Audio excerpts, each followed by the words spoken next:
Ne vous êtes-vous jamais senti démuni face à une victime, homme ou femme?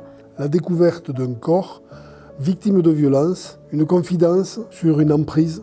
En proie à des violences qu'elle n'ose pas dénoncer. Notre travail sur le corps peut amener une confiance qui va générer beaucoup plus facilement cette situation. Avec vos seuls moyens techniques, c'est parfois insuffisant. Là, naissent des questions. Que faire? Que dois-je?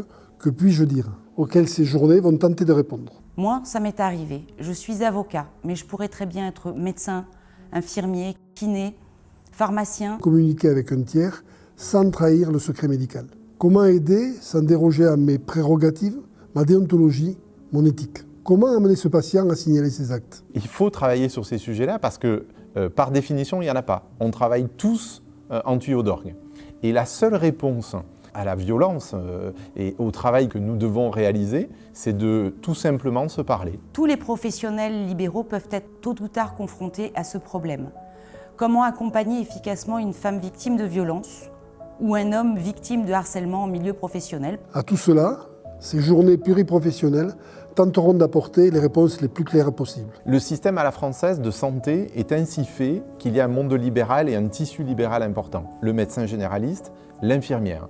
Mais l'infirmière libérale rentre dans le domicile, dans le cœur des Français. Au domicile, chaque fois, nous poussons des portes et on peut être en quelque part une forme d'infirmier d'éclaireur, un donneur d'alerte sur des situations qui peuvent être avérées graves et qui sont véritablement à mettre en échange entre les différents acteurs qui sont capables d'amener des réponses adaptées. Le Grenelle des violences intrafamiliales que nous venons de vivre a multiplié les dispositifs, fait émerger de nouvelles lois, l'ordonnance de protection facilitée, le secret professionnel dont il est possible pour les professions médicales et paramédicales d'y faire entrave dès lors qu'ils sont face à une victime sous emprise. Connaître les aspects juridiques nécessaires à la défense des victimes.